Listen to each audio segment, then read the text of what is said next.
Hello అందరికీ. ఈరోజు మనం బ్రేక్‌ఫాస్ట్‌లోకి ఎంతో టేస్టీగా ఉండే పోహ లేదా అటుకుల చిత్రాన్నం అంటారు కదా! ఎలా చేసుకోవాలో చూద్దాం.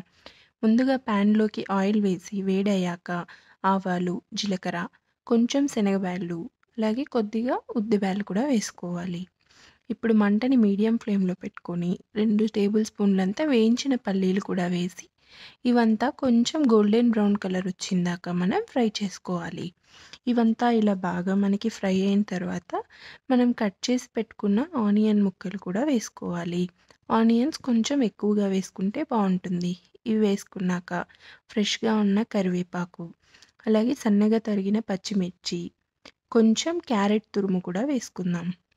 ఇవన్నీ వేసుకున్నాక సన్నగా కట్ చేసిన టమోటా పీసెస్, అలాగే కొంచెం కొత్తిమీర కూడా యాడ్ చేసుకొని మనం బాగా ఫ్రై చేసుకోవాలి.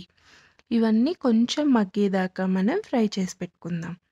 ఇవన్నీ మనం ఇలా ఫ్రై చేసి పెట్టుకునేలోపు ముందుగా అటుకులన్నీ మనం కొంచెం మంచి నీళ్ళలోకి వేసుకొని బాగా కడిగి పెట్టుకోవాలి. ఇప్పుడు ఇవి బాగా వేగాక కొద్దిగా పసుపు, రుచికి సరిపడా సాల్ట్ కూడా వేసి దీన్ని బాగా మిక్స్ చేసుకోవాలి. ఇవన్నీ కొంచెం అలా ఒక నిమిషం వేగిన తర్వాత మనం ముందుగా నానబెట్టి పెట్టుకున్న అటుకులు జస్ట్ అలా కడిగి మనం వెంటనే తీసేస్తే సరిపోతుంది. ఎక్కువసేపు నానితే మనకి ముద్ద ముద్దగా అవుతాయి. చూసారుగా ఇప్పుడు ఇలా పొడి పొడిగా ఉండేలాగా వాటర్ అంతా వంచేసుకొని మనం ఇవన్నీ యాడ్ చేసుకోవాలి. ఇవన్నీ యాడ్ చేశాక మంటని మనం లో ఫ్లేమ్‌లో పెట్టుకోవాలి. లేదంటే కింద బాగా ఇవి అతుక్కుపోతాయి.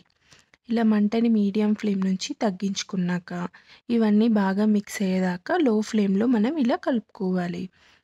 అంతే అండి. ఇలా బాగా కలిసిన తర్వాత దీన్ని మనం సర్వ్ చేసుకుంటే ఎంతో టేస్టీగా ఉండే పోహ మనకి రెడీ అయిపోయింది. ఇలాంటి మరిన్ని రెసిపీస్ కోసం ప్లీజ్ సబ్స్క్రైబ్.